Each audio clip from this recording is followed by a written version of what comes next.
स्वतंत्रता की घोषणा पढ़ी गई। वे जब पटना में घोषणा पढ़ रहे थे, उसी समय उन्हें गिरफ्तार कर लिया गया। उन्हें 15 मास की सजा हुई और उन्हें हजारीबाग जेल भेज दिया गया।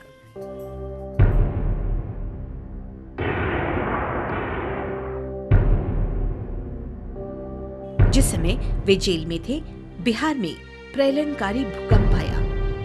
जेल से निकलते ही अनुग्रह बाबू राहत कार्य में संलग्न हो गए। इसके लिए राजेंद्र बाबू की अध्यक्षता में एक कमेटी बनी, जिसके उपाध्यक्ष अनुग्रह बाबू चुने गए और खूब लगन के साथ सेवा कार्य किया। 1940 के मार्च महीने में अखिल भारतीय कांग्रेस का अधिवेशन रामगढ़ में हुआ। अधिवेशन का संपूर्ण भार अनुग्रह बाबू के कंधे पर था। कांग्रेस के अधिवेशन की सफलता का श्रेय अनुग्रह बाबू को ही दिया गया।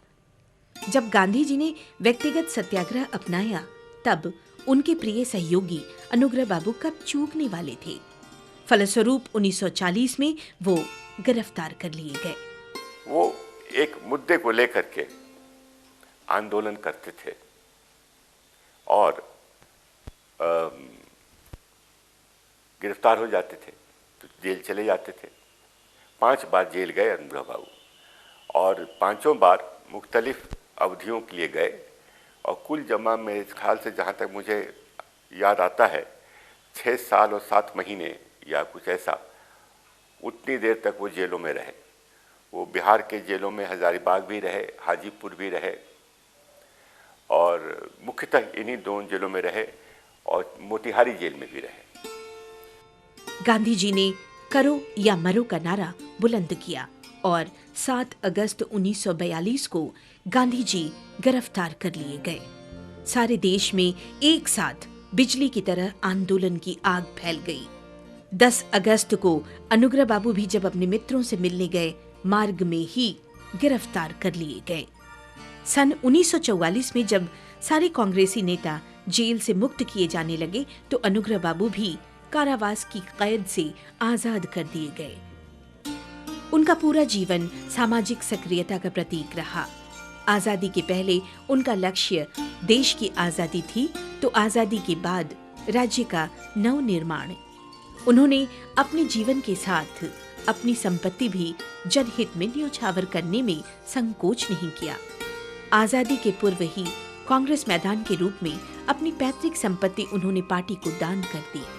उनका निजी अनुग्रह भवन आजादी के संघर्ष का एक महत्वपूर्ण केंद्र बना रहा, जहां समय समय पर महात्मा गांधी, डॉक्टर राजेंद्र प्रसाद, पंडित नेहरू की भी सक्रियता ध्वनित होती रही।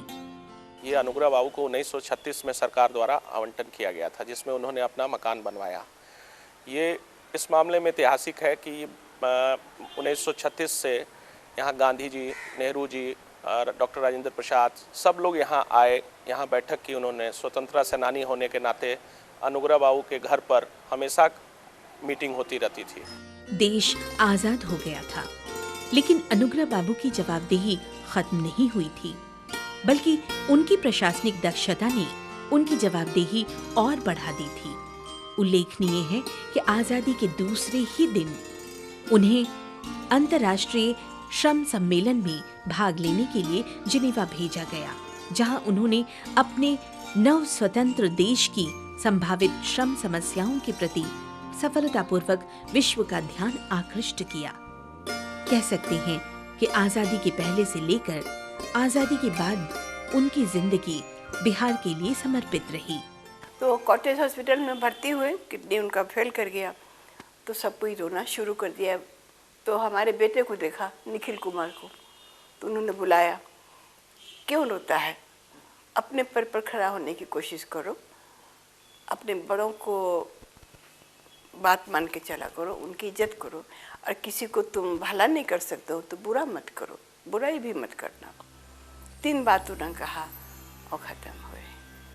इस तेजस्वी महापुरुष का निधन 5 जुलाई 1957 को उनके निवास स्थान पटना में बीमारी के कारण हुआ। बिहार के विकास की नींव जो उन्होंने रखी थी और सपने संजोए थे, आज उसे साकार होते देख निश्चय ही उनकी आत्मा को शांति मिल रही होगी।